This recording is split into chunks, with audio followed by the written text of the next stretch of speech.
Hello everyone, welcome back to my channel go with মুনা।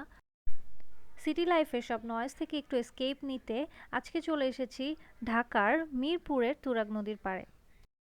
আপনারাও যদি আপনাদের বিজি লাইফে রিফ্রেশমেন্ট চান তাহলে this place is just perfect. আপনারা যদি এখানে আসতে চান তাহলে আপনারা আপনাদের গন্তব্য থেকে মিরপুর একের দিয়াবাড়ির ঘাটে চলে আসতে হবে।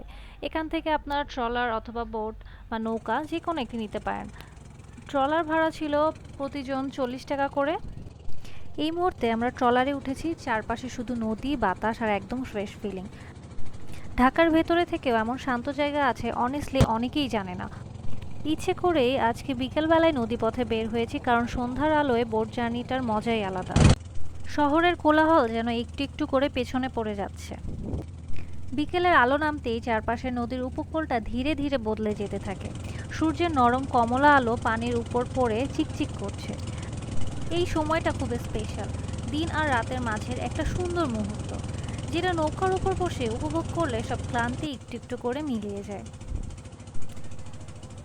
এই জার্নিটা খুব এক্সপেন্সিভ না, বাট এক্সপিরিয়েন্সটা প্রাইসলেস। একা গেলেও এই জার্নিটা আপনাকে আলাদা একটা প্রশান্তি দিবে। শর্ট ট্রিপ হলেও মুড একদম চেঞ্জ হয়ে যায়। যাওয়ার পথে আমাদের চোখে পড়লো একটি বটগাছ, যার চারপাশে ছিল অসংখ্য চিল পাখি। এর আগে এতগুলো চিল পাখি হয়তো আমি কখনো দেখিনি।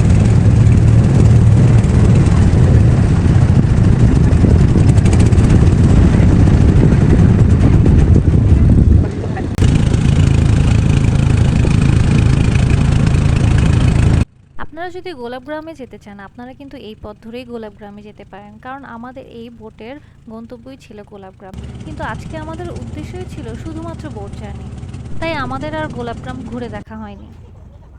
আমরা বোট থেকে নেমেই ব্যাক করার জন্য আবারও বোটে উঠে পড়লাম, কারণ আমি চাচ্ছিলাম বোটে বসেই সন্ধ্যার ভিউটা উপভোগ করার।